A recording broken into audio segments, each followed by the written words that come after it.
If you are what you say you are, a superstar, then have no fear. The camera's here and the microphones, and they wanna know.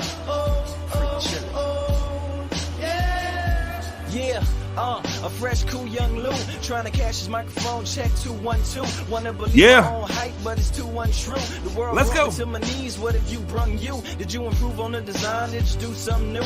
Where your name in on the guest list? Who brung you? You, the more famous person, you come through.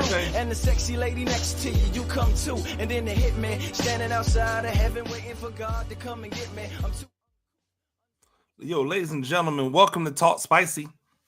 I'm Coach Gene Clemens. Thank you for joining us wherever you will join us. Rate us, review us, leave a message, whatever you do. Talk spicy. You know, keep it spicy. 5-star ratings are appreciated. If you join me on the YouTube channel, you know what to do. Like, subscribe. If you're joining me on X, you know what to do. Share. Make sure that you are, following me and all those things. Shout out to Football Game Plan.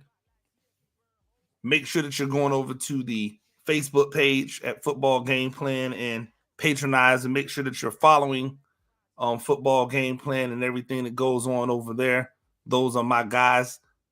Well, my guy, and then everybody else that's over there are my guys. Ride or die to the end. Shout out to the Bleacher Brothers. You'll know that this is simulcasting on their YouTube channel as well as their X. And then shout out to me, because why not, right? and most importantly, shout out to the Boston Celtics, your 2023-2024 NBA champions. I don't want to say world champions because that's not really legitimate. Although I'm pretty sure they would beat any team in the world.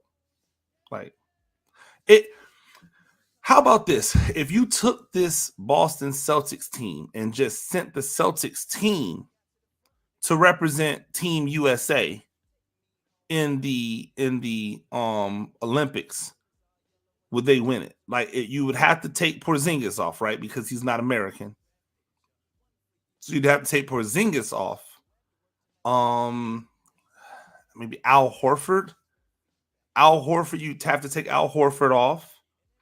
But outside of those two people, and with all due respect to Porzingis, he's been injured. So it's not like it's a big miss, right? They did a lot of this heavy lifting without him. I think that as we've seen this play out, they probably get it done without him. I was completely and totally wrong on my thoughts that Dallas had too much firepower in the guards. I still do believe those two guys have it just from a talent standpoint, but as we know, in order to win championships, it's more than just talent. It needs to be talent. It needs to be that mental capacity, that ability to lock in and do the things that others don't do or won't do, like play defense, Luka Doncic. And so the better team won, and the better team won because that team figured out how to play defense. I mean, it's really that, it's almost that simple. I hate to reduce it to the lowest denominator, but it really is that simple.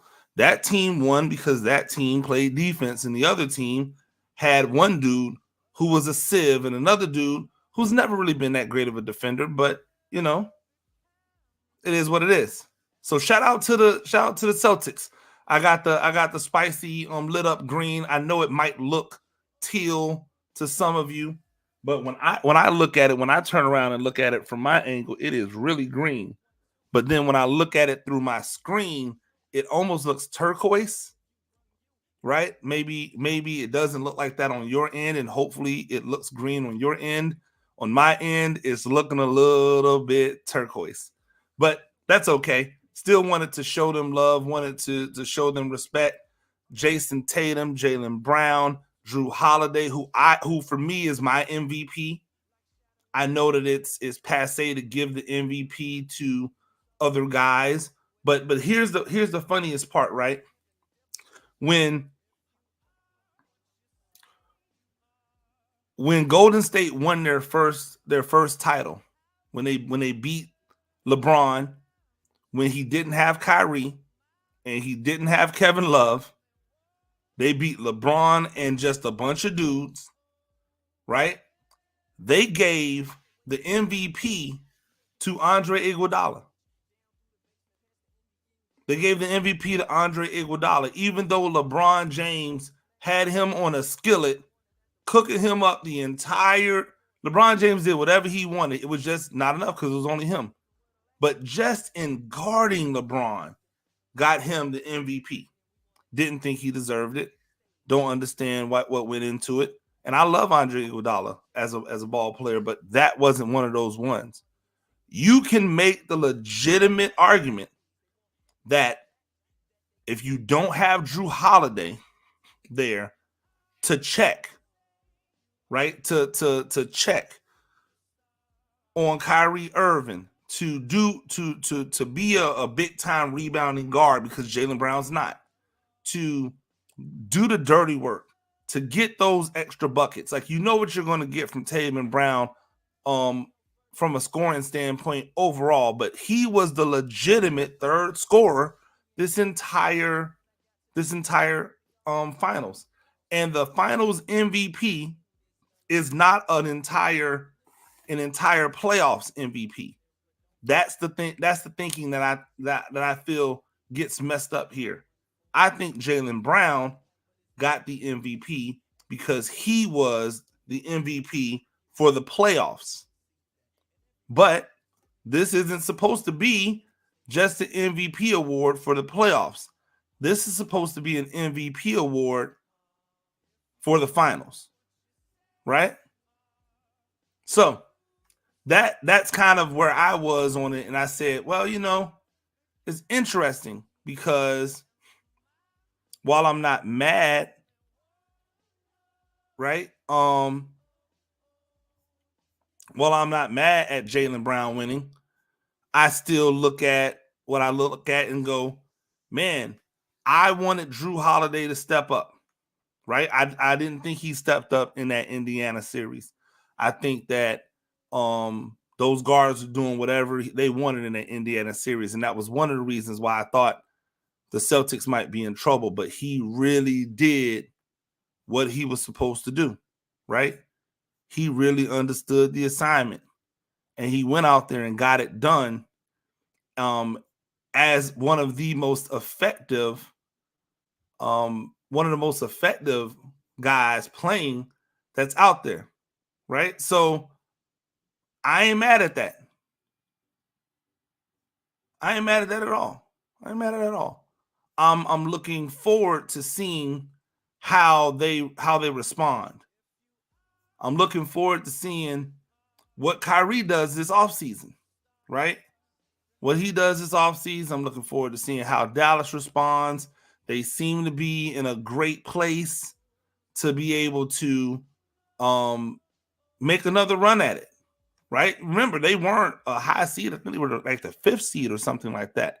So they have the ability to make another run. But what's really going to be interesting to watch,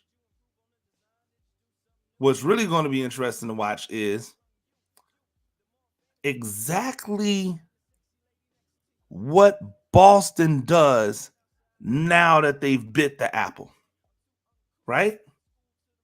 Like, what is Boston going to do now that once they bite the apple? Like, how are they going to respond now that they are champions? See, this is the part where I look at what LeBron James has done, and I think he still doesn't get as much credit as he deserves, because not only did he win or go to the dance, but he continued to go to the dance. He continued to get back to the chip. He continued to go back again and again. He continued to do the things, necessary in order to like recreate it, like to get back. That's the part of the thing that makes him special that no one ever really talks about. We saw that Denver, they couldn't do it. They couldn't sustain. They couldn't make it continuously happen. And because they weren't able to make it continuously happen, right? Because they weren't able to sustain that level of excellence from this run to the next run, because there's a lot of fatigue involved in that, they didn't get back. So now comes the question. If you remember, it was really, really, really difficult. It was really difficult for the Paul Pierce, Kevin Garnett, Ray Allen Boston Celtics to get back a second time. They got back there and they ran out of steam in the championship. Right? So never forget that when you start talking about how some players or how LeBron is this and LeBron is that, like don't discount the fact. Don't discount the fact that it is really, really difficult not only to just get back, but to get back and win it. It's hard enough just to get back. Denver couldn't do it once, right? But it's a whole different thing to get back and win it. And it's crazy, right? Because it's crazy because the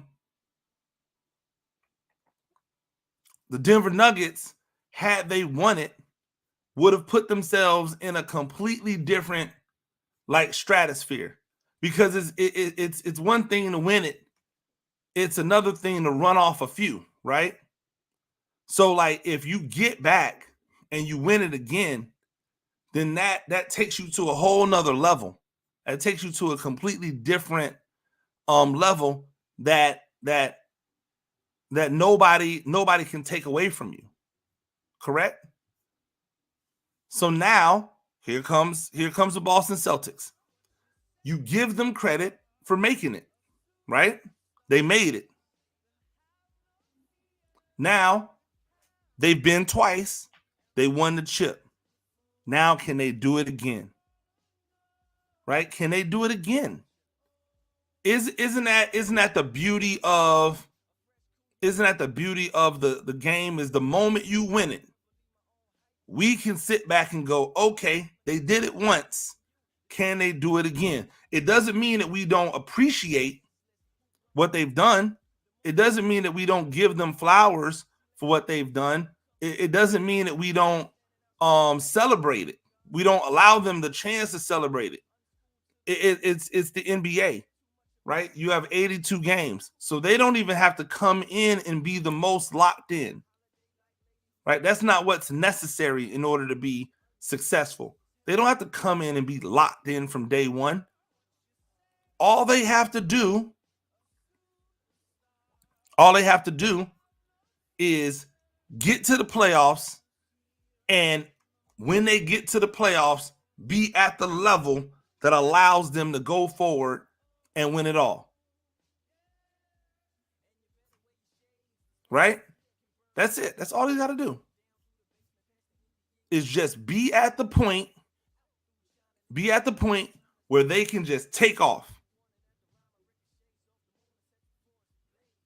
That's it. So it'll be interesting to me.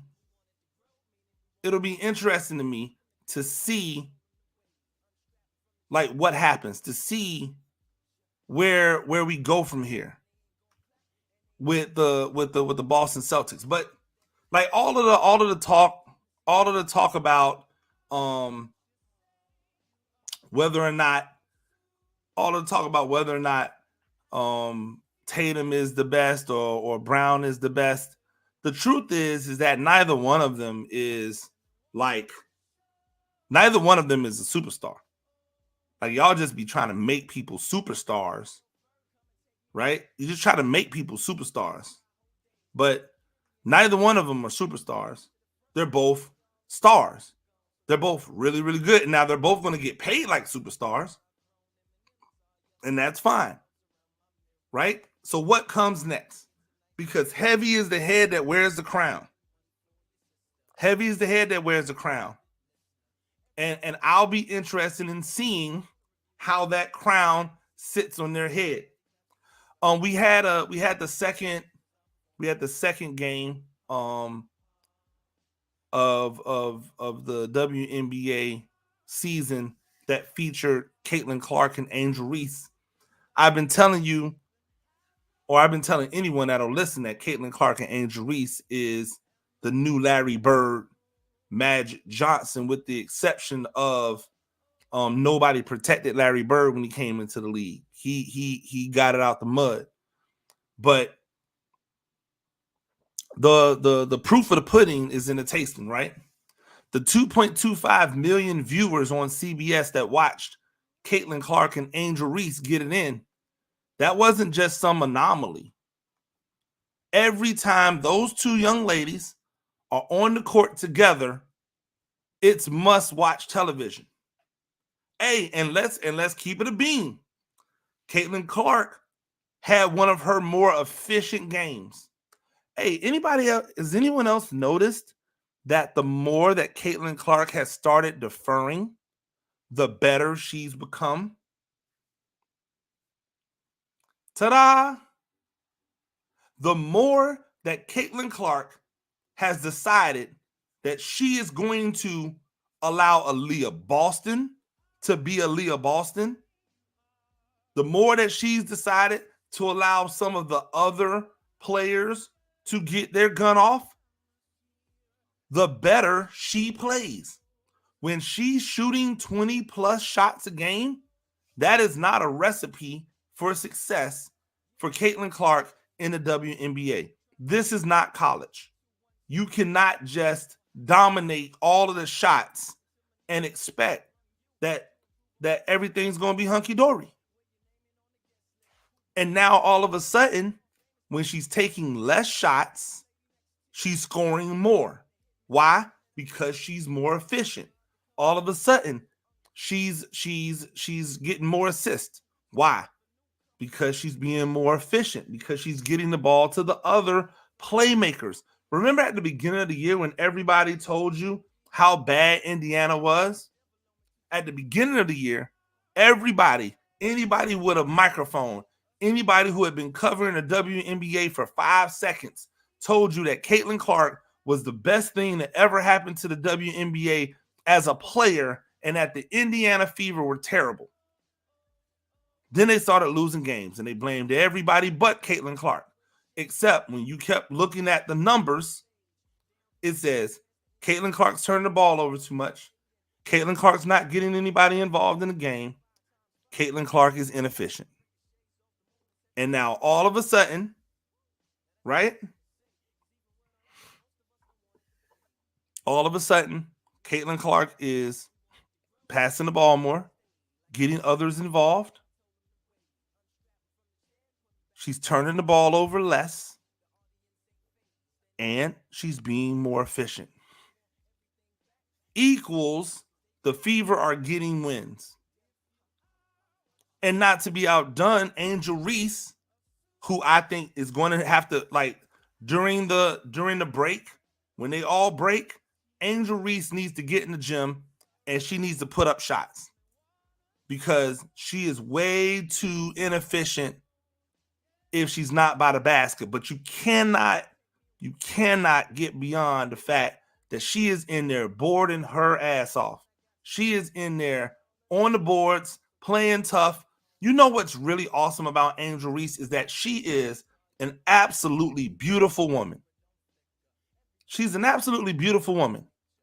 Take the basketball away and She could be any one of those women out there that do the dang thing, right? She's an absolutely stunning woman. When she plays, she ain't worried about none of that. She ain't worried about how cute she is. She doesn't play a cute game. She doesn't even try to, she's not even trying to be cute. Like somebody made a stupid remark about her lashes. Oh, she need to take them big lashes off. Why? She's cooking your girls with lashes on. Maybe your girl should put some lashes on. Right? But she's not going out of her way to be glammed up during the game. She's out there balling. She plays a physical brand. Now, within the game, there was a foul. You can clearly see in the video that Angel Reese is trying to block the ball. She misses the ball, and because her arm is going this way and Caitlin Clark is going that way, she hits her in the head. I cannot count on my hands how many times this has happened to me playing basketball. I was going up for a layup. Somebody came and tried to swat me from behind or from the side. They missed the ball, and I got clunked upside the head. I never even had a flagrant one call, but I understand the rule, which is why I think the flagrant one was warranted. Now, why somebody would go back after watching that video and seeing that Angel Reese's eyes the entire time are on the ball and somehow go, well, she's looking directly at the ball, but she must be trying to hit Caitlin Clark in the head, is beyond me. Why that would be elevated, why it would be elevated to a flagrant 2, I'll never understand. But Angel Reese is outspoken.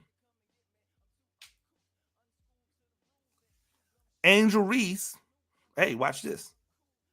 Angel Reese is an outspoken heterosexual female. Angel Reese is an outspoken black heterosexual female in a league that everybody else wants to say is full of lesbians. I don't know why that matters, right? But since it matters, right? Since it matters, she is all of the things that Caitlin Clark is. She's all the things that Caitlin Clark is, except one.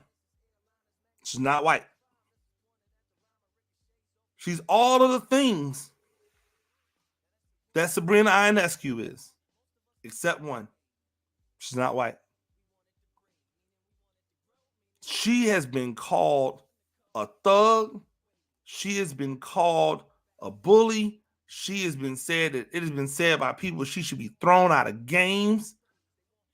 That she's a piece of S.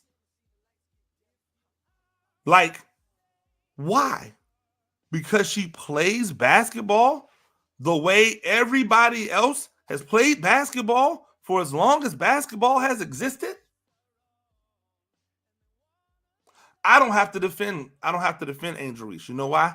Because she's not looking for defense. She's just going to take it. You know what? It's cool. It's cool. I'll take it. When she gets hit,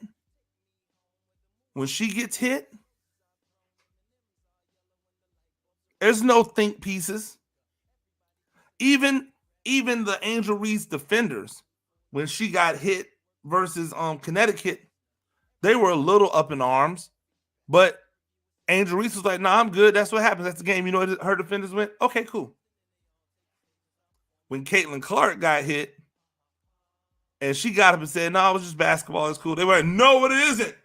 You just don't understand how much they hate you." It's interesting how that works. And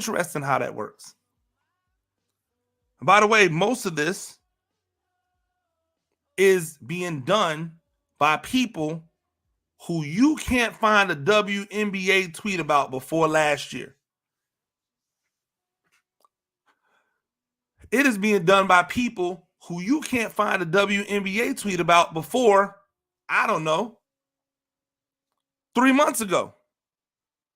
There have been people that have come on podcasts and on shows and admitted that they have not been following the WNBA, that they just came to the WNBA. Why do you have such strong opinions? Like, why are you so emotional about something you've invested little to no time in? Because you think it's a way to get attention. You think it's a way to get engagement. You think it's a way to get clicks. Stephen A. Smith and Shannon Sharpe go out of their way to tell you that that's not how that it's not how TV works. That you can't just talk about something because you want to. That it has to be a thirst for it. There has to be a reason to talk about it.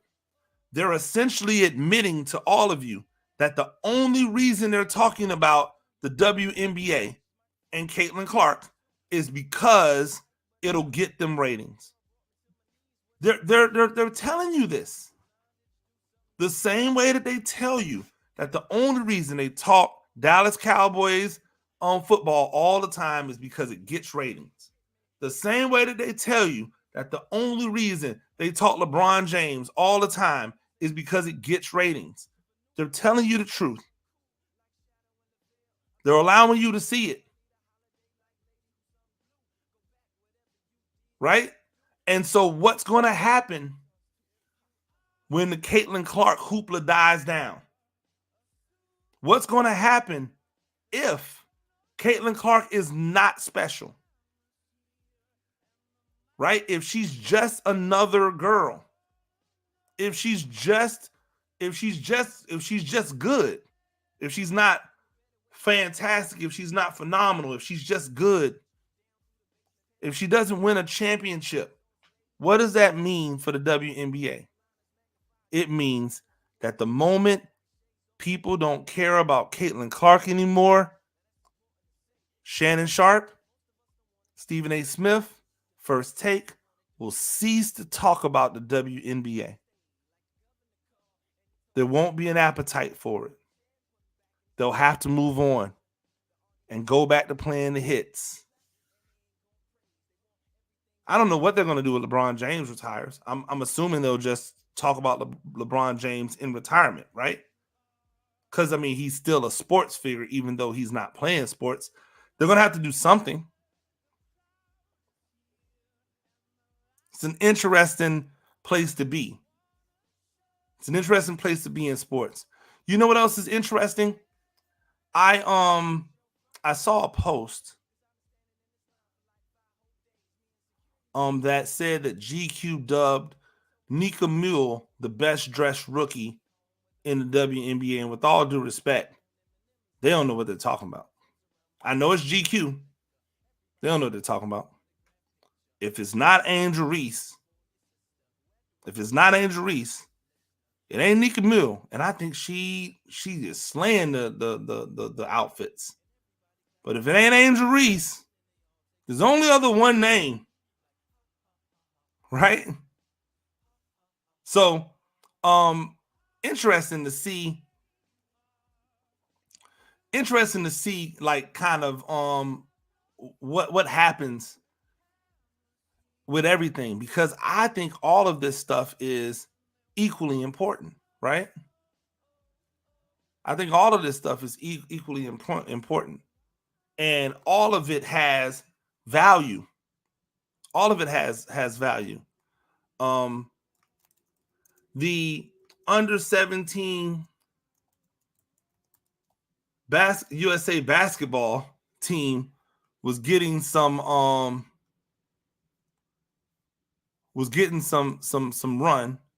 right? Was getting some pull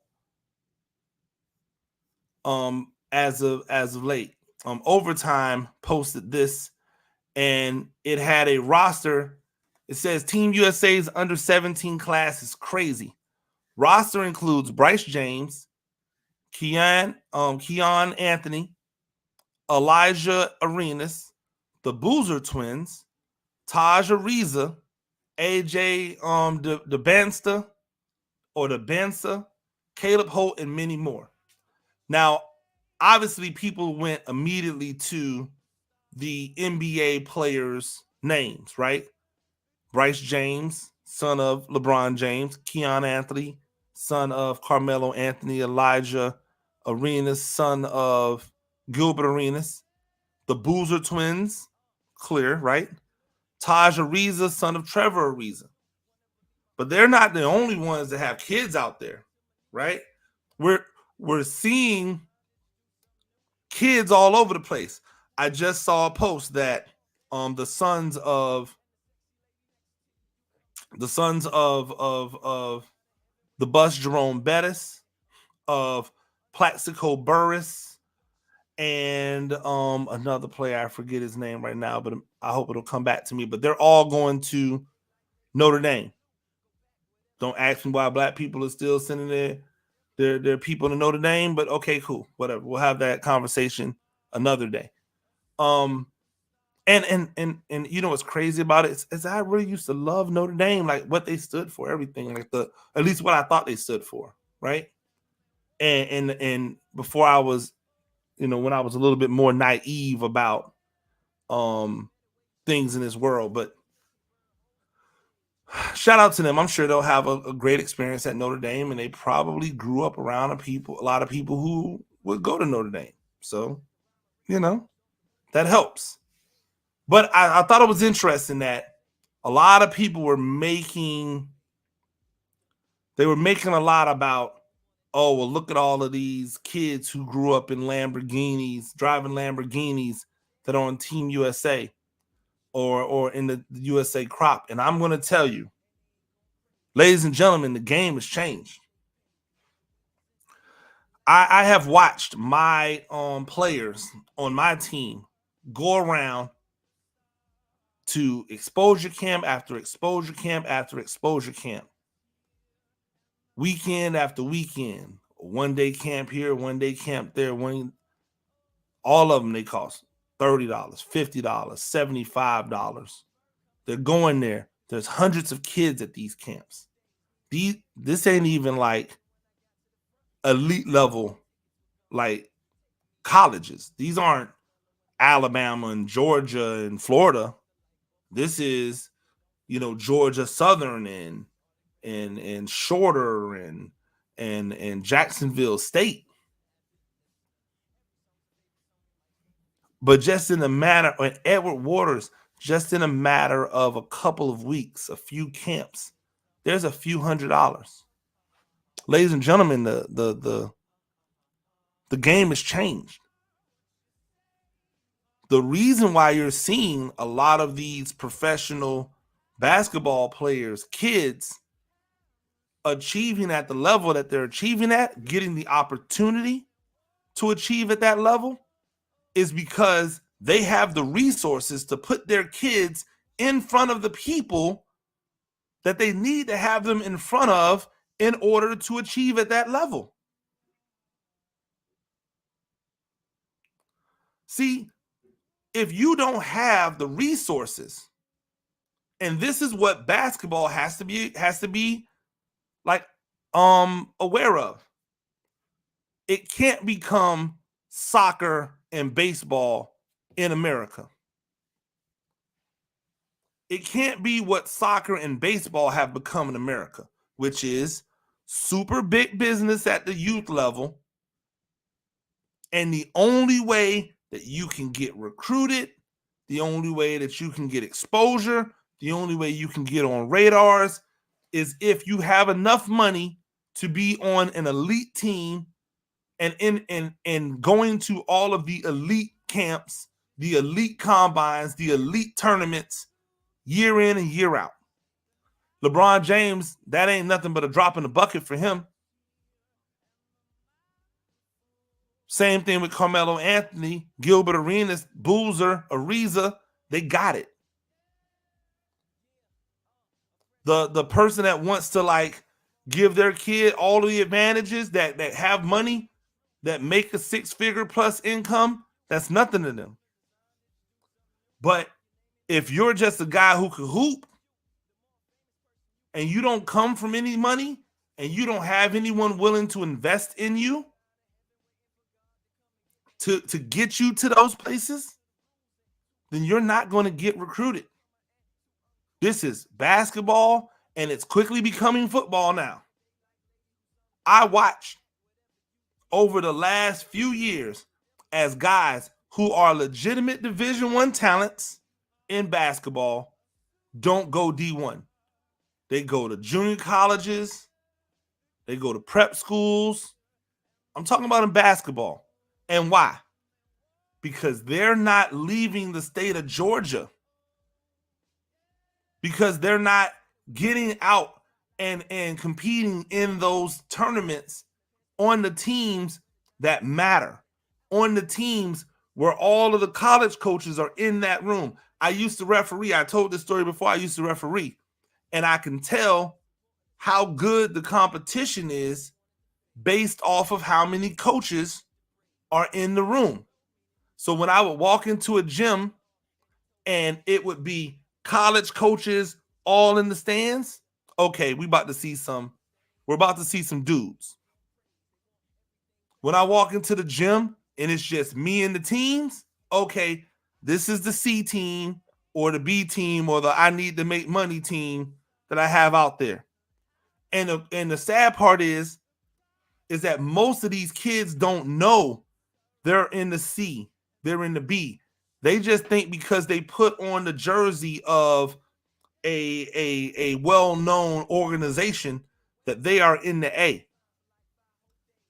My good friend Tom Nelson, head coach athletic director at Bremer and May, and the number 2 guy at MASH Rivals, they have several teams. They're not all the elite teams. And they let the kids know, hey, if you want to get to this is what you need to do.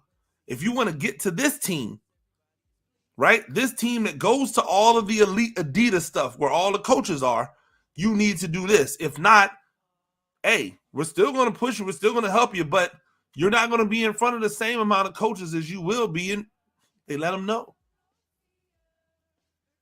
Right? But there's not a lot of people out there being that level of honest. And there's not a lot of parents out there that have the several $1,000s it takes every summer, every spring, every winter in order to do what Bryce James' dad can do, Keon Anthony's dad can do, Elijah Arena's daddy, the Boozer twins, Taj Ariza. They don't have it to do what they can do, which is personal trainers, workouts, food regimens, vitamins, or whatever supplements that you know are good and healthy and natural and the best for you. Facilities to always be able to practice any time of day. And the understanding of what it takes to get to that level. Hey, your mama can support you all you want. But if your mama ain't never shot a basketball, if she ain't never played on a basketball team, she has zero understanding of what it takes. Because it's one thing to tell somebody, well, you got to work hard. But if your daddy ain't never played basketball, how does he know what to tell you to work hard on? It's a different game out there. Of course, Bryce James is on this team, even though somebody said he's a backup on his team. He plays on one of the best teams in the world. He plays on one of the best basketball teams in the world. So, of course, he's on this under 17 team, right? Because he plays on one of the best teams in the world, and his dad is named LeBron James. Like, this ain't difficult to figure out. There's no conspiracy. Right? LeBron got it one way. What is the use of LeBron and Ariza and Gilbert Arenas and Carmelo Anthony going through what they went through when they were growing up in, and not the ideal conditions, if they can't use all of the money and all of the resources and all the pull that they have to give their kids the opportunity to do this in ideal conditions? What's the use of it? What's the reasoning? It doesn't make any sense, and you know it don't make any sense. So I'm not mad at them. It's shout out to them. Now y'all got to come bring the gold home, right? Well, first, apparently some of them are going to have to make this team because it looks like a lot of people on this team. I'm assuming that this is like the selected, and then they whittle down the team from here because it looks like about 25, 30 people that's in this picture.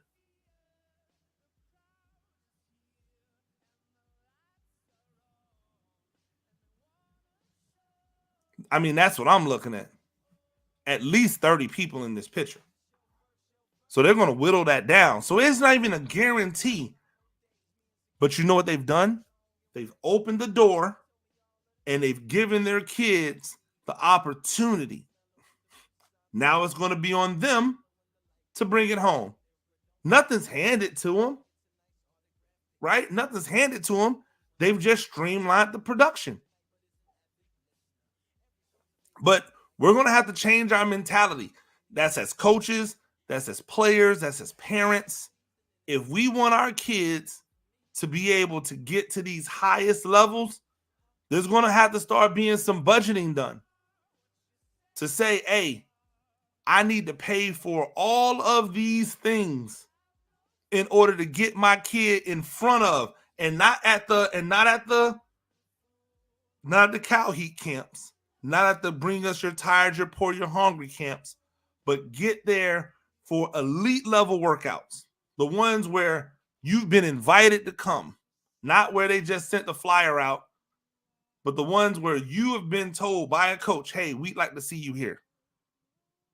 Or find your way to get into the camps where they've said that to other people, and now you're just going. And even if you got to pay, you go there, you show out. Because they're going to find you, it's not working, right? Here's why it's not working. It's not because of 7-on-7, but they're going to find you it's not working because all of these schools are working 2, 3, in some cases 4 years ahead with their recruiting. So by the time you jump on the radar as a junior, they probably already have their class of 2025 set. Maybe 1 or 2 spots. Now that we've got free agency in college, it becomes even more difficult. So now you have to take the onus on yourself to get it done, to put yourself in a better position. That's the only way it's going to happen. And we're going to take a quick break. When we come back, I am pleased. I am going to be joined by Coach Kevin Smith of Perry High School, the 4A state champions in Georgia, football state champions in Georgia. An absolutely fantastic conversation that I had with him. Don't be surprised if you want to pack your stuff up and move to Perry, Georgia. Once you hear him talk, I was inspired. I gleaned a lot from it. It was awesome. And I look forward to talking to more elite level head coaches in the future. But this was the first. Well, actually, it was the second, because I also talked to Maurice Freeman, who gave us some jewels as well. So stay tuned. Don't go anywhere. This is Talk Spicy. Keep it a buck. Adopt US Kids presents What to Expect When You're Expecting. A teenager. Learning the lingo. Today I'm going to help parents translate teen slang. Now, when a teen says something is on fleek, it's exactly like saying, that's rad. It simply means that something is awesome or cool. Another one is totes. It's exactly like saying, totally, just shorter. As in, I totes love going to the mall with Becca. Another word you might hear is jelly. Jelly is a shorter, better way to say jealous. As in, Chloe, I am like so jelly of your unicorn phone case. You don't have to speak teen to be a perfect parent. Thousands of teens in foster care will think you're, rad, just the same. To learn more, visit adoptuskids.org. A public service announcement brought to you by the U.S. Department of Health and Human Services, Adopt U.S. Kids, and the Ad Council. This is the story of a very special woman.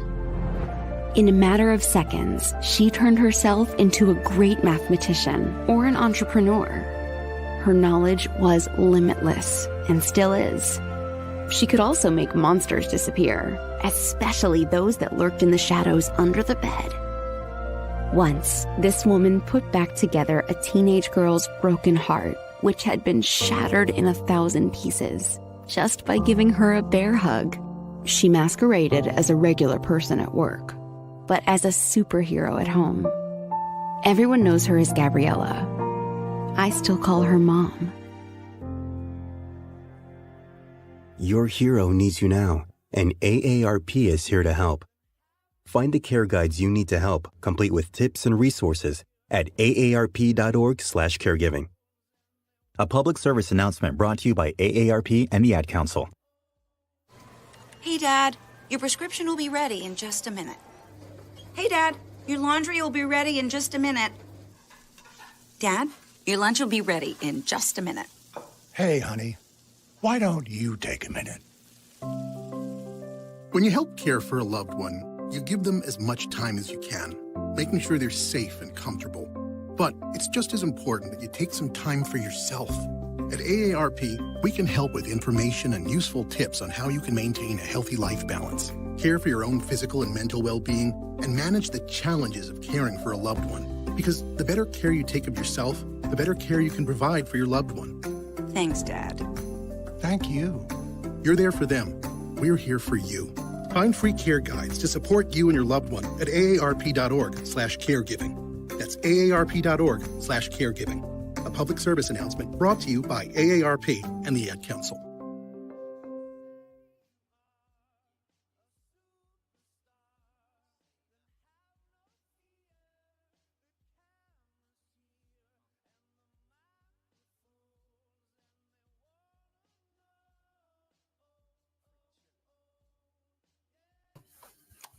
Ladies and gentlemen, welcome back to Talk Spicy. I'm Coach Gene Clemens.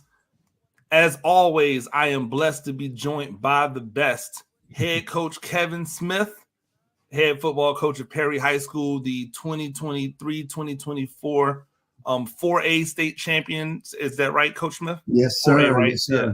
Sometimes they be putting all those A's out there. I get a little bit blurry on which one is mine and which one is someone else's.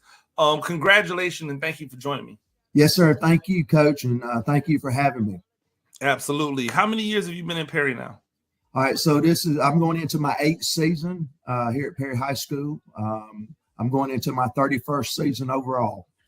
Absolutely. And is it one of those things where, you know, in 31 seasons, are you like, I can see the finish line off in the distance, or does a situation where you win a state championship erase any thought process of the finish, and now it kind of re-energizes you? Which way do you kind of see it going for you? You know, about 10 years ago, I was I thought I could see the light at the end of the tunnel. You know, we all get a little burnt out, and then you got to step back and you got to realize what your purpose is. And then when you understand what your purpose is, then it's not burnout anymore. And, you know, here I am at 30 years, and, you know, I don't know what I'd do if I wasn't coaching. And I know our young people, you know, they need athletics. They need good, strong leaders. And, you know, I just don't think the good man upstairs is ready for me to be done yet. So I still look forward to coming to work every day.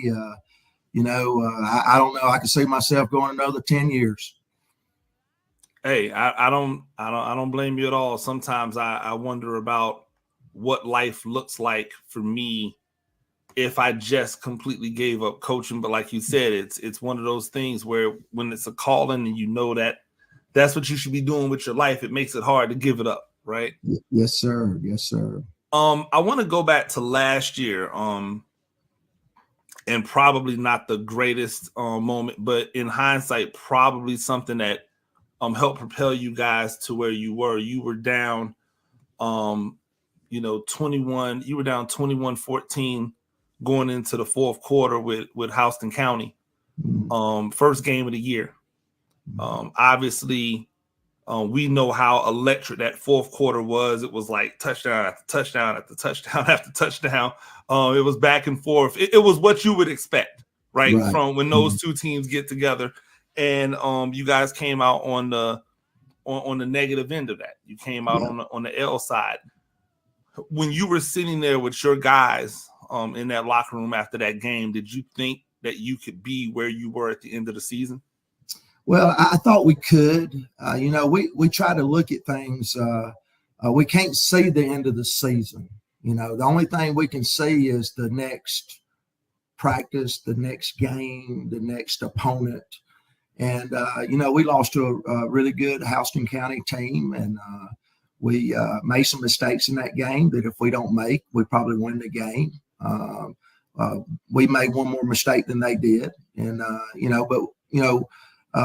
we don't dwell on our losses. We learn from them. So we went back through that game, and that was our first game of the season. That was our second game of the season. And a lot of first games, there's a lot of mistakes out there that you clear up for that second game. And, we were able to look from that, go back and study that game film, learn from our mistakes. And, and then we moved on, and, we didn't, blame each other. Coaches didn't blame players. Players didn't blame coaches. We went back to work, and, hey, we're going to get it right this week. And that's sort of the approach that we try to take is controlling the things that you can control.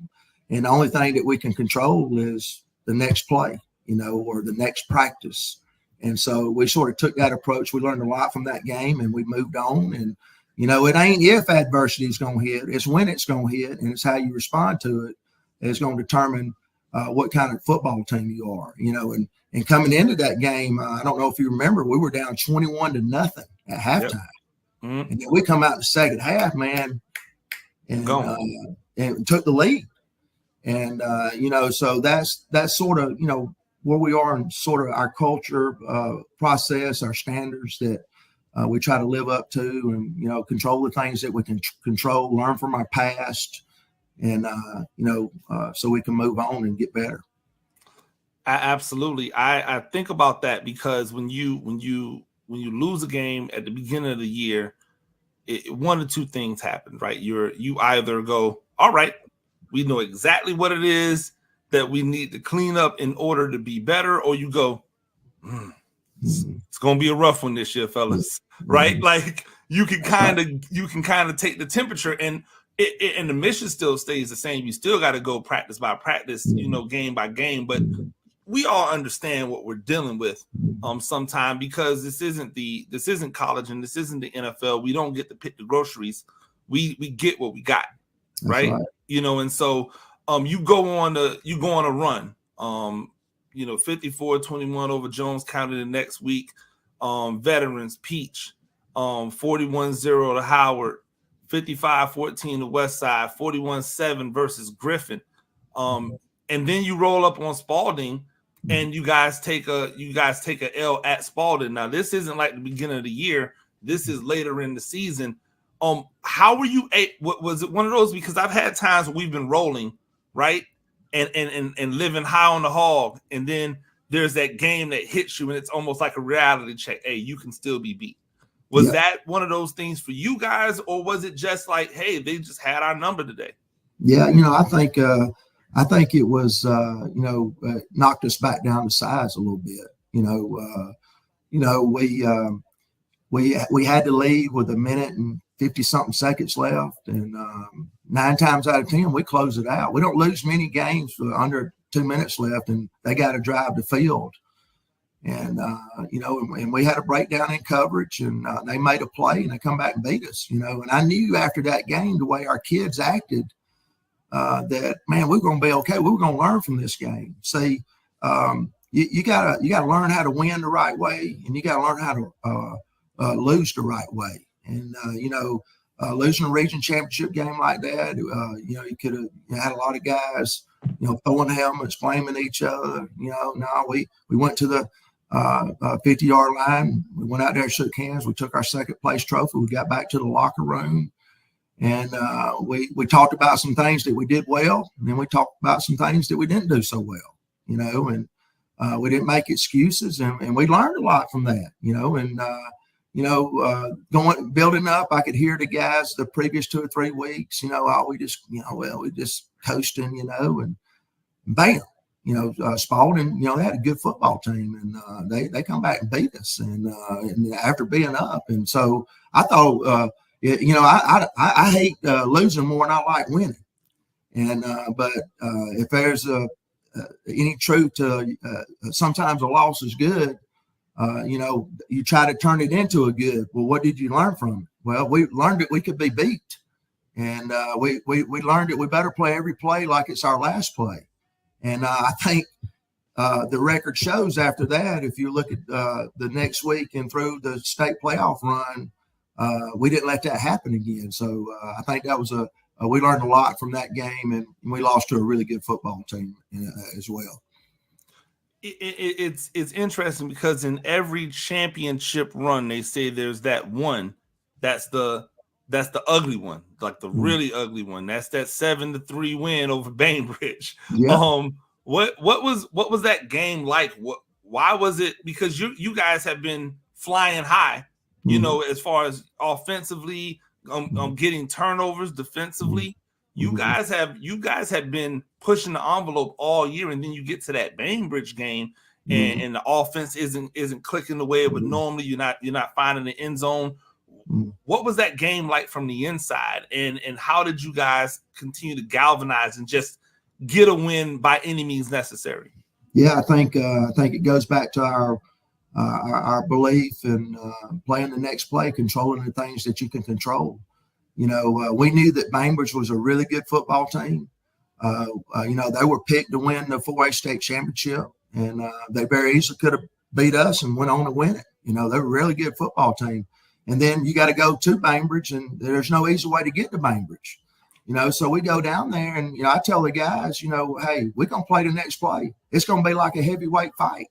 They're gonna throw a punch, we're gonna throw a punch, and it's gonna be who's punching at the end. And we preached to our guys all year. When the offense, when they struggle, what can they do? They can punt. When the defense, when they struggle, you getting a kickoff return team out ready to go. And so our offense struggled. So what do we punted more times in that game, and we punted all year. We punted like 7-8 times in that game. And that game turned into a field position game. We kept them on a long field all night. They'd have long drives, and then they'd sputter, and then we'd go back down, and then we were pretty good on defense. They left some plays out there. We left some plays out there, and we made one more play than they did. And, that's what you want. That's what you want in a playoff game. Two really good teams going tit for tat. Coach Littleton, before the game, I said, good luck, Coach. I said, sorry we had to meet this early. I said, there's two really good football teams. One of us is going to be home next week. And, he said, yeah, Coach, I told my guys the same thing. It's going to be tooth and nail. And it was. And, our guys have showed enough grit. They never panicked. We try not to focus on the end of the game. We try not to focus on what the score is. We try to focus on winning the next play. We try not to get too high on a big play. We try not to get too low when things don't go our way. We try to stay even keel. And let's play the next play. Let's play the game with emotion. Let's get excited. Let's get people right when we need to, but know what the vision is. Our vision is to win the next play. And our guys bought into that. And I think, you'll probably talk a little bit more here in a minute in the playoffs, but it helped us get to the state championship game. Yeah, and really, once you guys got past Bainbridge, it was 3 to the chip, 38-27 victory over Stockbridge in the championship game. I just want to know in the final minutes of the game, what was going through your mind? And as you surveyed the scene, like, what do you remember? What stands out vividly in your memory as you knew that the job had been done? You stamped yourself as state champions, and these young men will now be cemented forever. And, you know, I think it's a cool thing. I've never had an opportunity to win a state championship in football. And so, like, I always just wonder what the scene looks like to the people on the inside. Yeah. You know, when it got to the end of the game, and I felt like we had the game in control, and there was a timeout, and the official comes over and tells me we got so many timeouts left, blah, blah, blah. And I looked at the official and I said, is there any way I can screw this up? I'll make back, because he's coach. Normally I would say no. He said, but I ain't never seen anybody fumble a kickoff return and then pick it up and run it in for a touchdown. You know, the kickoff earlier in the game where, you know, we returned it, had a good return. That ball was bouncing around. Stockbridge could have jumped on it. They could have went down. They had the momentum, but that ball bounced up to us. We go down to score, you know, and you got to have a little bit of luck too. And he said, normally that's what I think. So I'm still serving now. Yeah, we're still playing the next day, still playing the next play. And, you know, just to tell you a little bit about assistant coaches that you talked about a while ago, you know, Stockbridge, they scored a touchdown late. And our defensive coordinator, Coach Charles Anthony, who retired after 40+ seasons, those guys are coming off the field. I mean, it's less than 2 minutes or so, and he's ripping their tails up one side, down the other side. You know, here's a guy fixing to retire. Way he was coaching him, I said, man, I might get another year after this out of this guy. You know, and he's ripping them, but that's just the expectation. You know, trying to finish the deal that we talked about a little bit earlier. We didn't finish the deal in a couple of the losses that we had, so we had to finish the deal. But then once I knew that it was over, I started, and I'm big on sportsmanship. You know, win, lose, or draw. We're gonna line up at that 50-yard line. We're gonna walk across the field, and we're gonna shake hands, and we're gonna respect our opponent. And we're not gonna throw helmets and go make dog piles and all of that kind of stuff. The first thing we're going to do is go shake hands. And so I watched our guys, and guess what they did? They went to that 50-yard line. You know, a lot of teams would have been storming the field and all that. But that just goes with our culture, you know. And so we walk across that field, we shake hands, and, you know, and then we get up there, and it's like you're pinching yourself. You're like, man, did we really just do this? You know, it's like you said, Coach, I've been doing it 31 years. I've been fortunate to been an assistant coach and win a couple of state championships. But there's guys that coach, like Coach Anthony, my defensive coordinator. He's got 45+ years coaching. He coached in the game a couple of times, but that's the first time he'd ever won it. You know, there's a lot of guys that coach all their life that don't ever get to coach in that game, and they don't get to experience the win in that game. And, you know, and you know, we were blessed, and, you know, I was so proud of the way our kids acted after the game, showing the other team respect and celebrating the right way. And, you know, be gracious winners. Don't be arrogant winners. Be gracious winners. You know, and that's a lot to do with what you see so much on TV every time you turn a college sport game on now, especially with the baseball going on now. It seems like every team's wanting to fight and all this kind of stuff. And I mean, but all that goes back to the unsportsmanlike stuff. The coaches and the players jawing back and forth. You know, go out there and play the next play. Go out there and control what you can control. Help your team win. Don't worry about we don't win that game. We want to win on the scoreboard. And so that was one of the things that I was surveying as a head coach. That's the first time I won a state championship as a head coach, but I'd been there before with as an assistant coach and won it. And I was hoping that all the character, all the culture stuff that we do, that it was going to really show in front of the whole world, because it was on TV and everything. And I had a lot of people compliment us, Coach, man, our guys, after the play, they'd help the other team up. You didn't see a lot of jaw jacking. You didn't see no late hits. You didn't see no swing. I said, you know, because we try to play the game the right way. And that was what I was most proud of. And, you know, we try to do things right here. We're not a win at all cost program. We're gonna do things the right way. And I think that we were blessed that night. Why did that ball pop up and let's run it in? You know, it could have, Stockbridge could have got that ball, you know, and, you know, that could have been a whole different ball game had Stockbridge went down and got 2 scores on us right before half, you know, and then we go down and we're back in the lead. So, you know, that was very good. And it exhibited our culture that we built all season and what we've been building for 7 years here. You know, the positive culture of the team first attitude. You know, it's not about me. It's not about Coach Smith. It's not about Dakari Anderson. It's not about Coulter again. It's about Perry High School. What can I do to help Perry High School win? And that's what I wanted to see. And that's what I saw.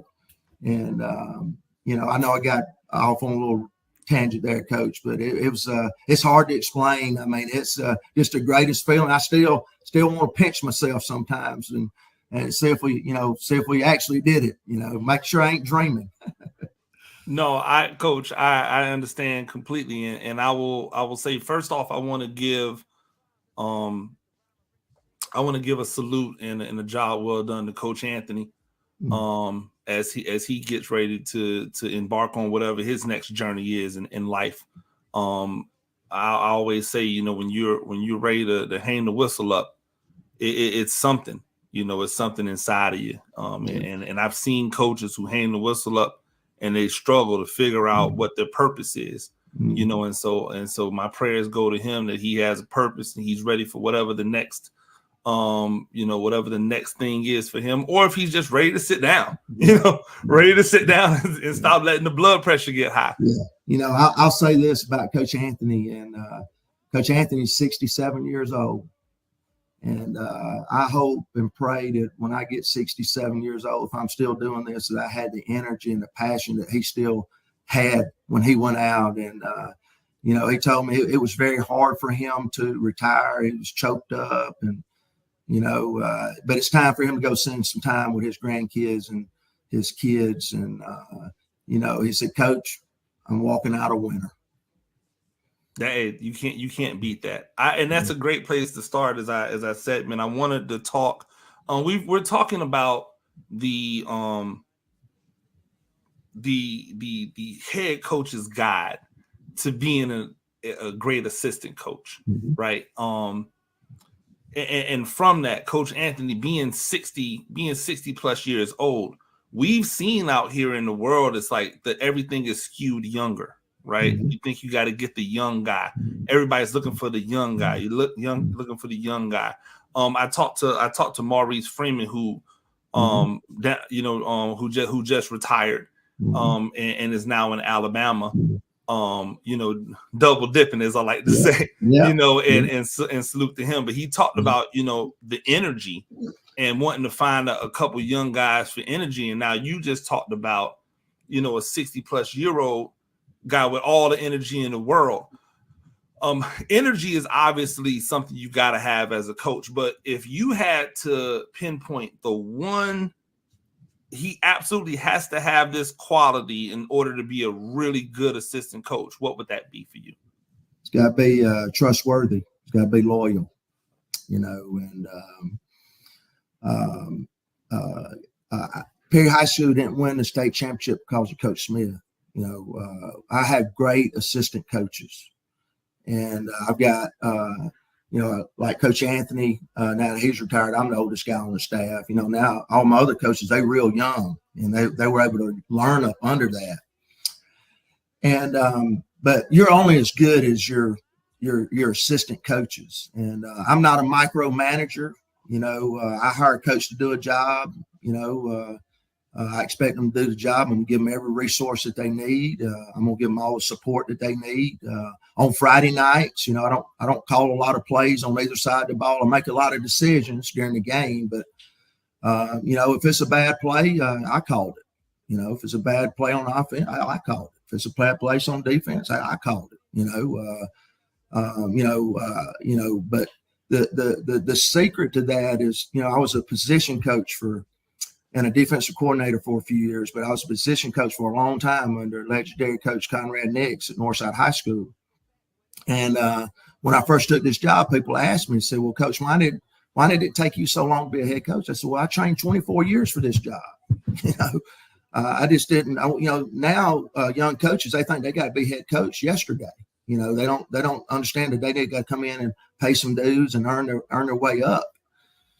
And, but when I was a position coach, I wanted my position players to play as hard as they could for me. And I showed them I believed in them. I showed I trust them. I showed I loved them. I gave them hard love, and they played really hard for me. So when I got to be a head coach, I said, I want my assistant coaches I want them to work as hard. I want them to coach as hard as they can for me. Take that same approach into the coach's office. And every time I turn around, there's coaches up here working.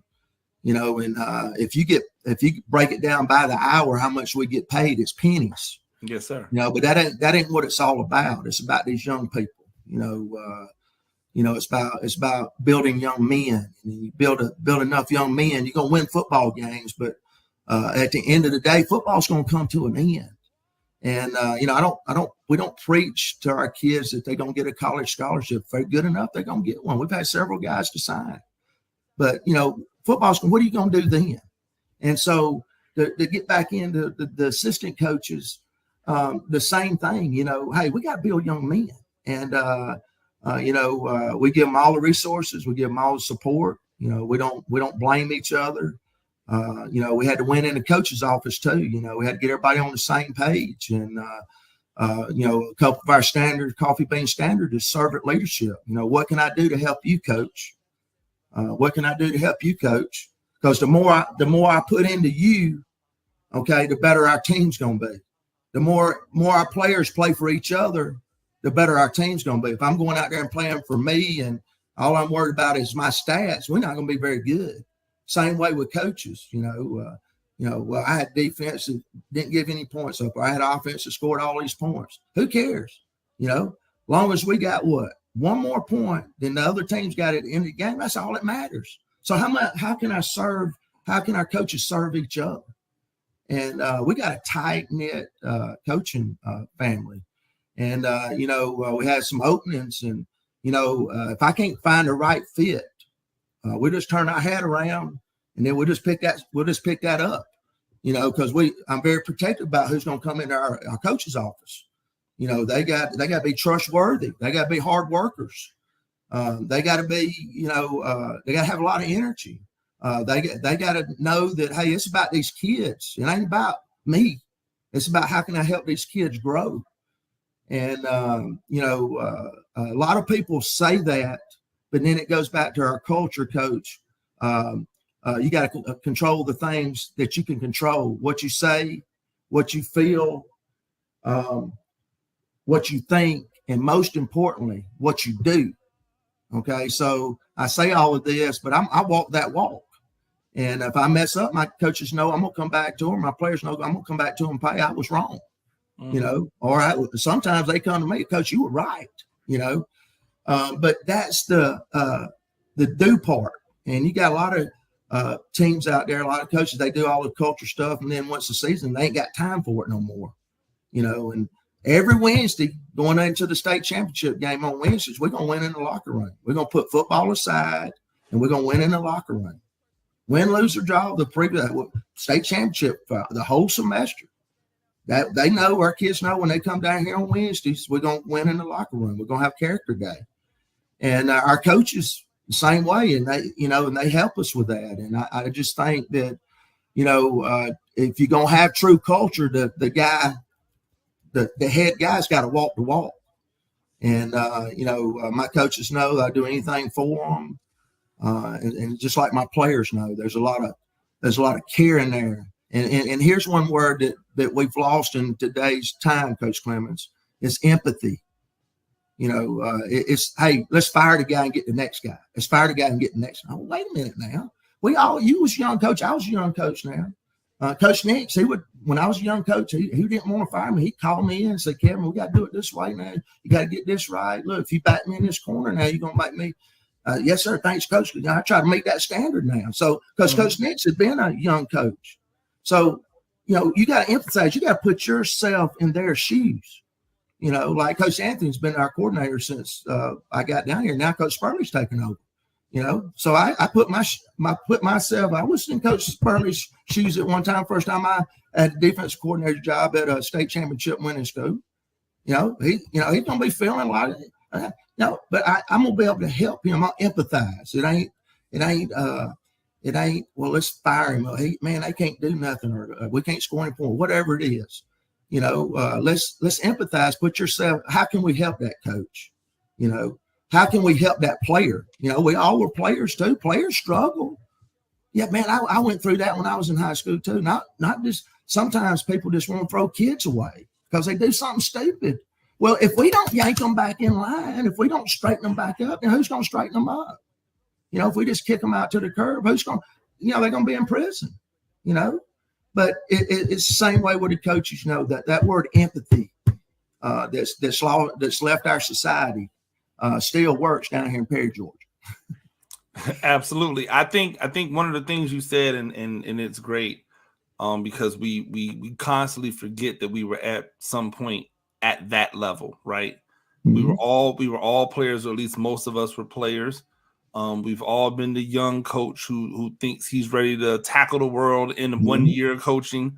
We've all been the vet who thinks he's got everything figured out, right? Yeah. Like we've all been in those different areas. And you talked about empathy, and I wanna get you out of here on this, but the one thing that I've made the analogy of in coaching is that the coaching staff has to treat their relationship with the program like a marriage. That's exactly we're married. Like the kids are gonna grow up and leave. So the things that we do to each other when we think it's for the kid, we really have to understand that our relationship has to be strong in order for the kids to thrive. We've seen it a million times. How many times have we tried to figure out what was going on with a kid, and then we figure out, okay, there's something at home with mom and dad, or mom and dad aren't in the house, and now that kid is trying to figure the thing out because it's there's so much disruption, there's so much unrest at that level. And so one of the things that I've seen happening in coaching staffs is a them versus us mentality. How do you continue to cultivate the marriage on a year in, year out basis when you understand that people have bigger ambitions and goals, and how do you keep that them versus us out of your staff? Yeah, I think the biggest thing is I've been on staffs where there are a lot of egos and everybody want to take the credit for it, and then I've been on staffs where we didn't care who got the credit for it. We married each other, like you said, and we kept this thing going. And I think egos gets in the way of a lot of things, coaches. Well, I know more than you do. And, now in nowadays society, if me and you disagree on something, we're supposed to hate each other. It's okay for me and you to disagree on something. We still respect each other. But how many times has that divided the coaches over one play or maybe one call? Well, I think it should be this way. I think instead of, I respect that, and then let's work through it. Well, man, now that causes division. All right. So what, you don't think the kids see that? The kids can see if the coaches ain't on the same page. They can tell. And, this is a relationship-driven profession. It's a relationship-driven program here. Our kids, they know where the line is, but you got to know they'll do anything you want them to do if they know how much you care about them. And they don't care what you know. They don't care what you've done, but you don't have to show them. And same thing with coaches. And, it's sort of like that energy vampire, the staff that we have now, the last 2 or 3 years, we ain't had any of those. When we first started over, we had some guys that, that didn't, man, I don't know if I can do it Coach Smith's way because I came in new from elsewhere, and so it wasn't nothing bad between those coaches. They just decided they want to do something else or move to a different school. But you got to weed out if they ain't getting on board with you, then you're spinning wheels, and You know, you got to be able to be a family. We're a family atmosphere. You know, my wife takes care of all the coaches' wives on game night, or if they need something, we do stuff together. I take care of the coaches. You know, if we go to a clinic or whatever, I take care of them. And they know if they need something, they know all they got to do is come in my door and ask for it. And I think, but it's like you said, you got to be married to it. And look, just because you married to somebody don't mean you always see eye to eye, does it? So this is the analogy I use for that. Well, you got a brother and sister, right? When y'all don't ever fight, do you? Oh yeah, coach, we fight. Yeah, I bet y'all about ready to kill each other. But if somebody come in here right now messing with your sister, what you gonna do? Oh no, they ain't gonna mess. I said, exactly. It's a family. We're gonna have disagreements, but we're gonna be transparent. We're gonna communicate. We're gonna get up and we're gonna talk it out. You know, if we have a problem here at Perry High School, a coach or a player and a coach, or two players or two coaches, we're gonna get up in front of the team and we're gonna talk about it. We're gonna get the elephant out of the room. And you wouldn't believe how much that's helping. A lot of times it's just where there's a void in communication, that's where the negativity gets in. And hey, sometimes you just got to get it out there. No, because we didn't see it that way or whatever. But I think communication is key. And I think what you said, being married and having each other's back, and just like when you win a state championship, those guys on that field, they got to know that they got each other's back, you know, win, lose, or draw. They know that, hey, you know, we got to go. You know, we it. You know, if we start pointing fingers and fighting, hell, we done beat ourselves. You know, so there's a lot of merit to that, Coach. And man, you hit that nail on the head there. And it's got to be in the coach's office, and it's got to be in that locker room. And if you don't, we got good culture here, and we can sort of get away from it. Now we're gonna do more culture stuff, because as long as we win in that locker room right there, we're going to win football games. Now, there's no guarantees we're going to win another state championship. We're going to win a lot of football games, you know. But if you don't do that, you don't win in the locker room, and you don't do things right, you ain't ever going to have a chance to win it all. I'd be remiss if I let you go and didn't talk a little bit about your number one assistant. No great head coach that's married ever gets it done without a great head coach's wife. Man. Can you just speak to how powerful that relationship is, and how much it imbues you to be the man that you need to be to lead other men when you've got that strong woman to come home to on a night in, night out basis?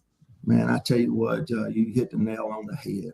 And without my wife, I might not even eat during the school day. And sometimes I get so busy, she'll just drop by and have me some food, you know, and late hours, and but my wife, you know, we on the same page. We're about these kids. We're about our kids. We got a family too, but we're about these kids, and we're servant leaders. We want to help people. I don't need a pat on the back. I don't want to, well, you're doing all this. No, we do this because we want to do it. We don't do this for show. And my wife, man, I can't tell you, and she takes care of our kids when I can't be there. And I tell you what, Coach, I've learned as long as I've been in this profession too. And this goes back to Coach Sweeney at the University of Clemson and Coach Bowden at Florida State. And, you know, he'll go in there and say, hey, turn everything out, guys, go home and be with your family, because this is going to be here when we get back, you know. And I think that's very important. You know, I got coaches that's got young kids, you know, and there might be one day, Coach, I need to run and see my son play a soccer game or something. Well, you know what we got to do. We better be ready the next day. Now, we can't do this every day. Mm-hmm. Now, you know, but I had one coach, my offensive coordinator last year, his daughter graduated from another school in the county. And he said, Coach, she wants me to be recognized with her for the game. I said, okay, what's stopping you? We played the same night. I said, well, we can handle it till you get here. So he goes and he walks his daughter out, and then he comes to our game, you know, and we won. But what if we wouldn't won? That wouldn't have been the reason why not. But we're still showing that we love and support our family, and my wife, and, you know, just being that strong person. And it takes a special lady to be a coach's wife. And I'm very thankful and very, very thankful that my wife is very strong and keeps me in line. Absolutely. Coach, Once again, thank you for joining me. Coach Kevin Smith, head football coach of the reigning state champion Perry High School. Coach, I appreciate it. Good luck this year. I know you've turned the page. I know a lot of people, it's the cliche thing, turn the page. But I hear a lot of coaches say, hey, I wish I had just taken it in a little bit more. Yeah, that's right. Definitely make sure that you smell those flowers while they're still fresh. Yes, sir. Hey, Coach Clemens, I really appreciate you doing this, putting this kind of message out there for people to hear. There's so much negative stuff out there, and we need more of this kind of stuff. And there's so much division in the world today. And this podcast, I know just from our conversations today, has been. I've been blessed. I know I've talked a lot, but you've said a lot of things to me that, man, I really appreciate what you do. And thank you for having me on this podcast. Hey, Coach, I appreciate it. We'll definitely fellowship again. Yes, sir. Absolutely.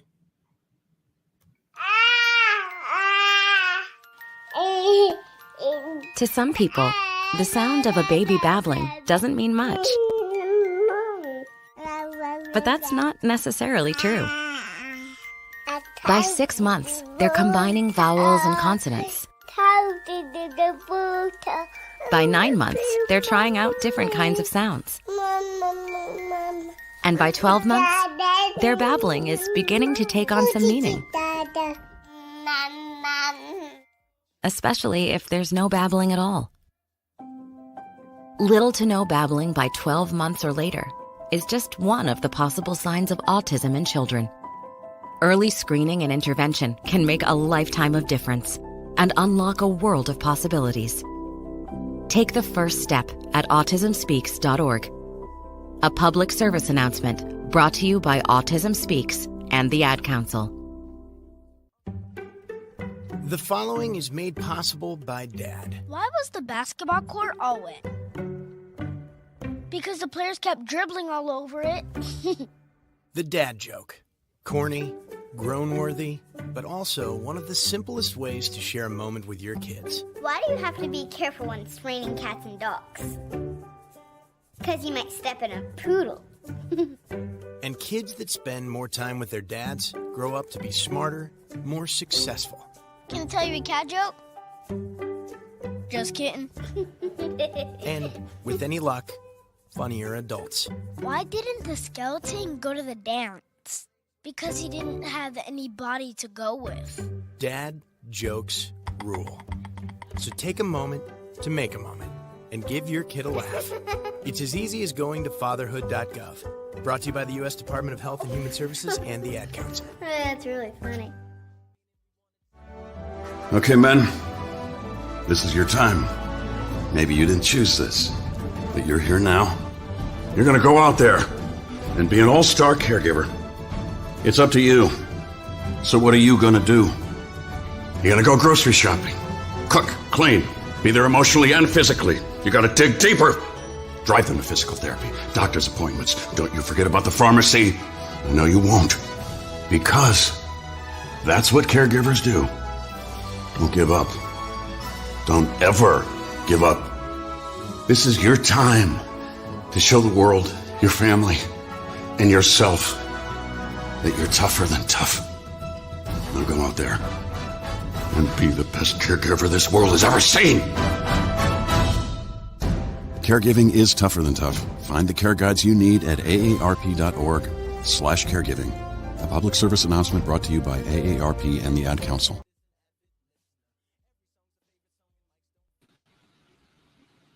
And ladies and gentlemen, welcome back to Talk Spicy. Once again, blessed to have been joined by such a great ambassador for the game, such a great head coach. Perry High School, you got a real one. You got a real one. And I was happy to be able to talk to him about what makes a great assistant football coach, and I hope to continue to do that. So if you guys have contacts with any of those championship winning head coaches out there, I want to start there and start talking. I'd love to talk to all of the state championship head coaches in the state of Georgia from 2023. And then just kind of continue on from there all across the country. I think it's a fantastic conversation that does not get had enough, but there's definite reason to have the conversation, and that's about like what really makes a great assistant coach and what we do in order to continue to pour into these young men, out here in the game where there's the most people, the most bodies, the most eyeballs. So I really do, as I said before, I really do appreciate Coach Smith, head football coach from Perry High School. I wanted to leave you all with this today. The Pete Prisco, who is at CBS Sports, and I want to first give a shout out to Pete Prisco because I'm about to criticize, but I want to give a shout to Pete Prisco because you have to have the guts to put a list out and stand on it, right? When you know that no one's ever going to fully agree with you, right? And so I want to shout Pete Prisco out. I want people to go to CBSSports.com and read his list of the top 100 NFL players. Now, I'm not here to discuss the entire list because that's not where my focus is. Yesterday, I talked about the way in which black quarterbacks and white quarterbacks were perceived, right? Where they had to go. And there was a thing that's always been said that you have to be twice as good for twice as long in order to get the same level of treatment, which is why Patrick Mahomes is number one on probably everybody's list. He's number one on Pete Prisco's list, right? And so, and I want to bring the list up because I don't want to do this without, having this right here, so that you can, if you're watching with me, so that you can watch along with me and see what I'm looking at and understand my frustration with this and know that it's not from any hate, because I don't hate Pete Prisco. And I don't think he does an awful job at it. I mean, I don't think he's awful at his job. I don't understand why we can't acknowledge things when it's clear that this is off, right? So watch this. And you're going to see exactly what I mean in a minute. So his rankings of his top 10 has Patrick Mahomes at number 1, Myles Garrett, Trent Williams, Tyreek Hill, TJ Watt. I'm not going to argue it. But at number 6 is Josh Allen, right? And I'm going to enlarge this so that hopefully everybody that's watching on YouTube or on X or on Facebook, so that you can see it, right? I want you to see what it reads as, right? I'm going to make sure that it is as big as it can possibly be so that you can see what he says. He says, Josh Allen, number 6, he led the NFL in total yards and touchdowns, 44, when combining his passing and rushing touchdowns. Yet the perception was he didn't play well. Yes, he turns the ball over too much, but he was a legitimate MVP candidate last year and will be again this year.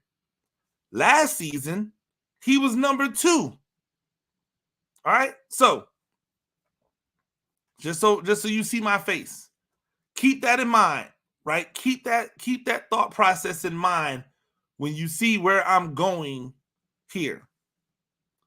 So now Josh Allen's at number 6.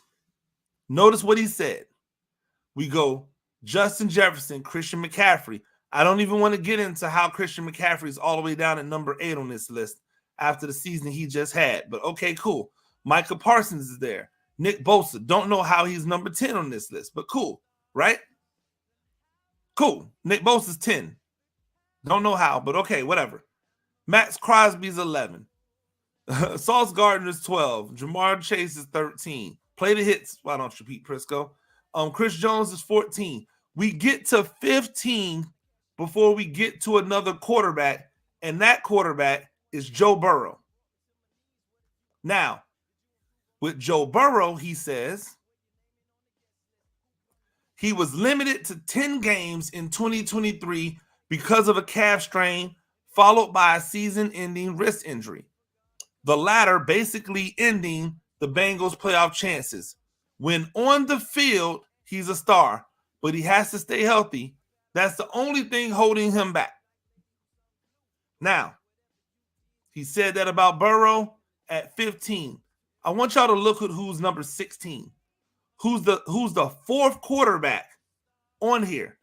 Now, it's not just that I have a problem with the fact that Lamar Jackson is the fourth quarterback on it. I have a huge problem with it. But it's what he says. He won his second MVP last season. But the next step is getting his team to the Super Bowl.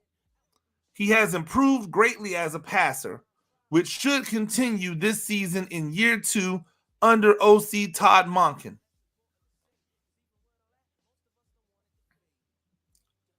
Ladies and gentlemen, I want you to know, and I say this with all the love in my heart, Lamar Jackson has not done anything different. He's just been given an opportunity to be more of a passer. But beyond that, how can you definitively say that he's a better passer this year than he was in his first MVP season? Like, how can you definitively say that he's a better quarterback this year, right? Because he threw for 500 more yards than he did in his first MVP season? Hey, by the way, in his first MVP season, he had 36 passing touchdowns. This year, he had 24. So how can you say that he is a better passer? Now, why are you even talking about him being a better passer? Here's what I want to focus on. How is Josh Allen 6th? When your critique for him is, well, he led the league in yards and touchdowns when you combine the rushing and the passing together, although he turns the ball over too much. So now we don't care about turnovers? Now we're willing to overlook turnovers in Josh Allen's case, but we're not willing to overlook turnovers anywhere else.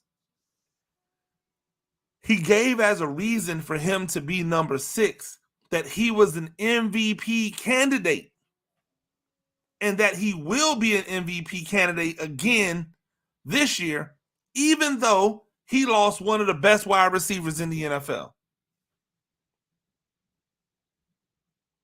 He says that, and my brain just goes, but how? How can you say that about him, then put Lamar Jackson all the way down at number 16?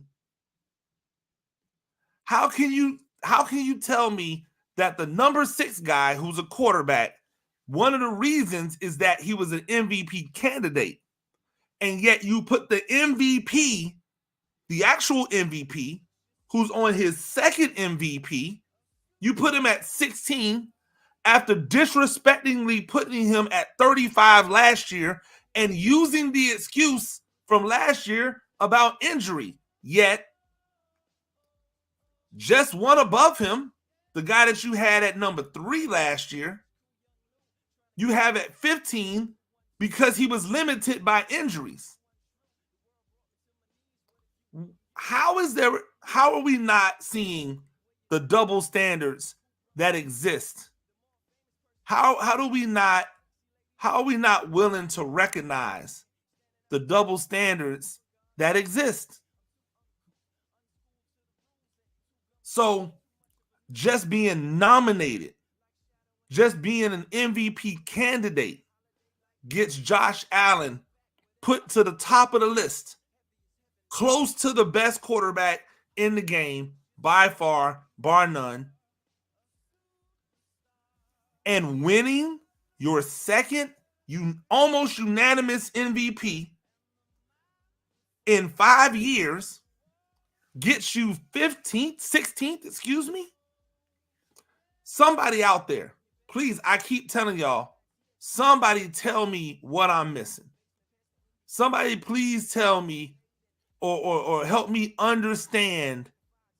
Somebody help me understand how any of this is like normal, how any of this is real, how any of this is equal, is equitable, is a part of the game where we go.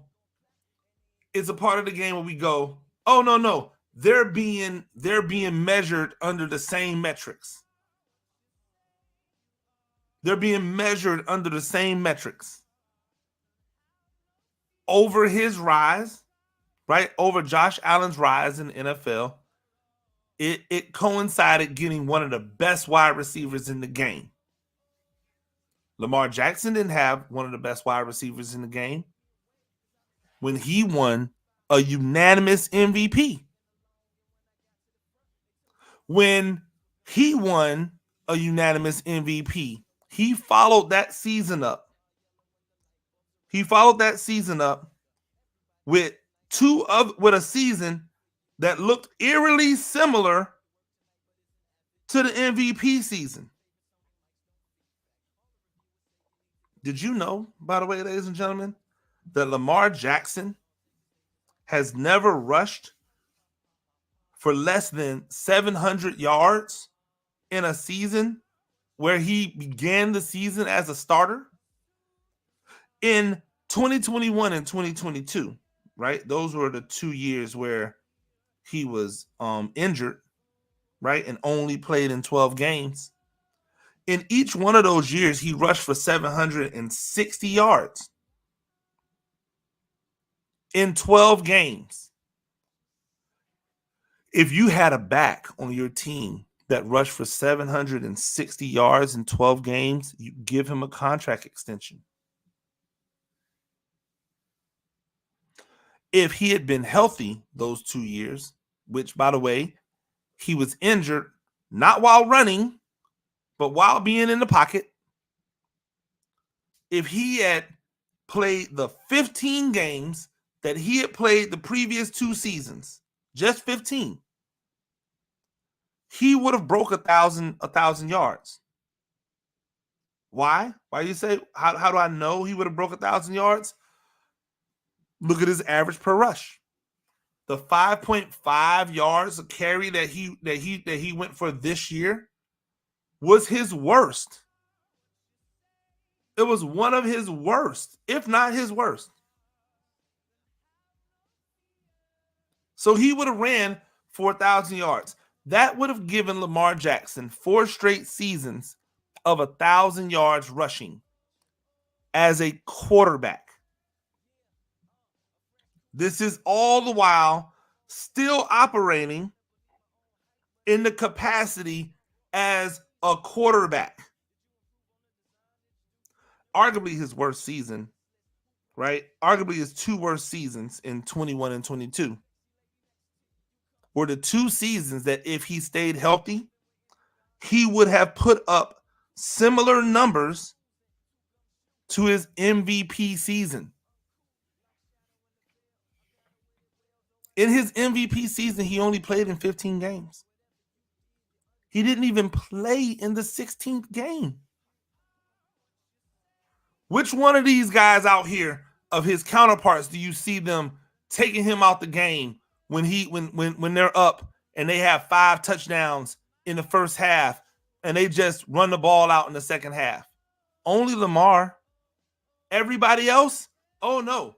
Give them a chance to break records. You want to know why it's not Lamar? Because he doesn't care about any of that stuff. All he cares about is getting the dub. He has been the consummate team player. And now, when you put a top 100 together, you are constantly putting the stat compilers ahead of him. I got a ton of issues with this list, right? I got a ton of issues with this list. But I can't get by what I talked about yesterday and what I will continue to harp on, which is why are these quarterbacks judged differently? Joe Burrow has every weapon in the world that you could possibly want. He has a high-quality running back and 3 high-quality wide receivers. He had 2 to 3 decent tight ends, guys who can catch. They talked about his offensive line not being that great, but there's a lot of guys rolling around with offensive lines that aren't that great because you can't invest in everything. And yet Joe Burrow is 1 ahead of him, and he barely even played last year. You've got a guy in Josh Allen at 6. But I would contend if Josh Allen was the 2-time MVP, you'd have him above Patrick Mahomes. If Josh Allen is number 6 and he's never won an MVP, right? If he's number 6 and he's never won an MVP and he's never been to a Super Bowl and he's only been to one, I think, has he even been to an AFC championship? I don't know. Probably not. If you tried to put him, if you gave him 2 MVPs, people would be out there trying to tell us that he is better than Patrick Mahomes. And somehow, when I talk about the difference in how black quarterbacks are perceived and how their white counterparts are perceived, people act as if I'm talking crazy. Right? You can't, they've got no other choice with Patrick Mahomes. See, that's the thing you have to understand. The only reason Patrick Mahomes gets the pass from being judged differently is because he's done so much in such a short time. They have no other choice but to recognize his greatness. But they keep inching people close to Patrick Mahomes. They keep inching them closer. And every time they inch them closer, I go, what have they done to get close? The only person who's done anything to get close is Lamar Jackson. And yet he's 16th. Mind you, if we're taking stock in careers, hey, who's done more in their career? Who's done more? Joe Burrow or Jalen Hurts? Honest question. Who's done more in their career? Joe Burrow or Jalen Hurts? Right? Because I haven't even looked, and I don't even know if Jalen Hurts is on this top 100. I'm going to look right now, right? But if he is on this top 100, if he is on there, I'd love to know why turnovers are an issue for him, right? Justin Herbert is 41, but we haven't seen Jalen Hurts yet. Justin Herbert is 41, but Dak Prescott is 49. All the criticism he gets, he led the league in touchdown passes last season. The knock on him is his postseason play, which is valid, but he's still a good quarterback. One of the Cowboys need to sign to an extension. Pete Prisco, if Dak Prescott's 49, then how could you possibly have Justin Herbert at 41? All he has is numbers. All he has is numbers. He's done nothing. So if all he has is numbers and he's done nothing, and all Dak Prescott has is numbers, but his numbers are better, shouldn't he be ahead? Okay, that's cool. I'm still sliding down trying to find Jalen Hurts. Ladies and gentlemen, Jalen Hurts is 53. You want to know what Pete Prisco said about Jalen Hurts? After a breakout season in 2022, when he led the Eagles to the Super Bowl, he regressed some in 2023. The worst part of his game was his interception number, going from 6 in 22 to 15 last season. Even so, he still put up some good numbers, both running it and throwing it. So in other words, the turnovers matter for Jalen Hurts, but they don't matter for Josh Allen. Because you brought up Jalen Hurts being a reason why he dropped 22 spots. Because he was 31st last year, coming off of a Super Bowl appearance. He was 31st. And this year, he dropped 22 spots. Why? Because he turned the ball over. He threw interceptions. That's why. Because he threw interceptions.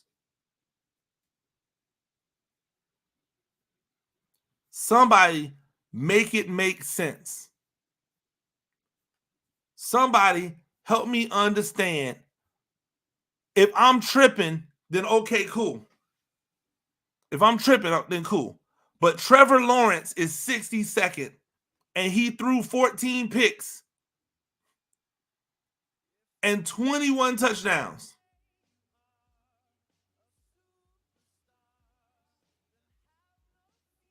He threw 7 less picks than he did touchdowns. And he's on the list. He's on the list.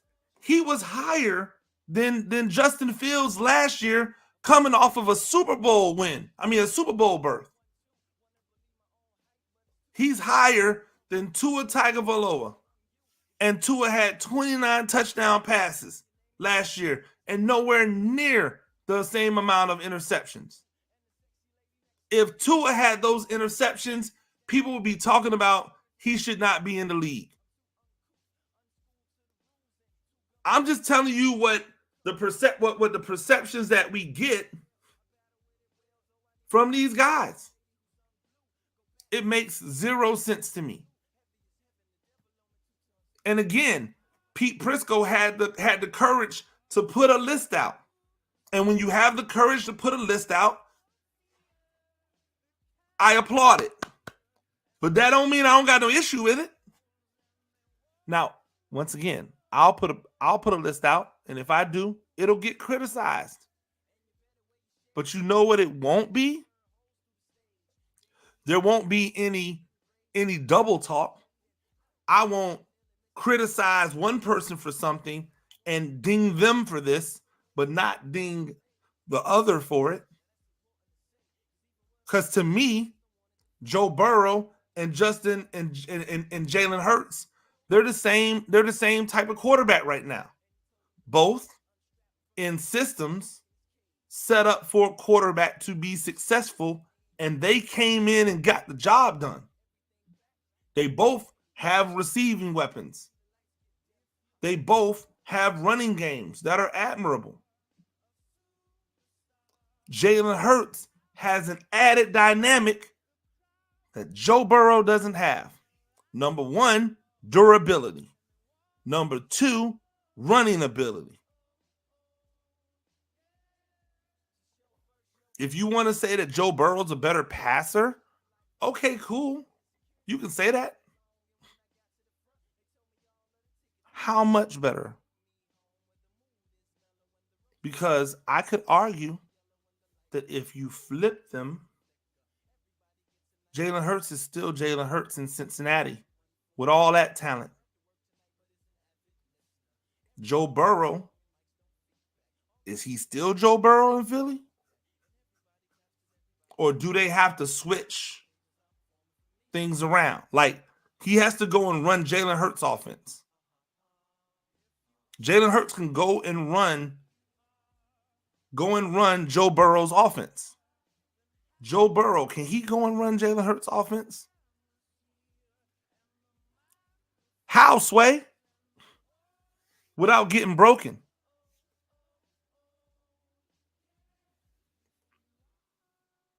Hey, these are just my thoughts. Just what I was thinking at the time. I appreciate Pete Prisco for putting out that list. And I appreciate everybody for showing their biases. I appreciate them. I want to see it out loud. So I want to see it in my face so I know, okay, that person's not looking at things objectively. That person has a slant for whatever reason. For whatever reason, right? Is it because people are used to the position being played a certain way by certain people, and now that there's new people playing it in ways that have never played before, that changes the math for them? I don't know. All I know for certain is that this ain't it. Ladies and gentlemen, that's Talk Spicy. Do this thing a few times a week. Rate the show, comment, agree, disagree, but whatever you do, keep it spicy. 5-star ratings are appreciated. If you're joining me on the YouTube channel, make sure you like, make sure you subscribe. Make sure you like and subscribe to the Bleacher Brothers channel. Make sure you like and subscribe to Football Game Plan on Facebook. Coach Gene Clemens on Facebook. Coach Gene Clemens on X at Gene Clemens. Bleacher Brothers on X. Football Game Plan on X. Until next time. Peace.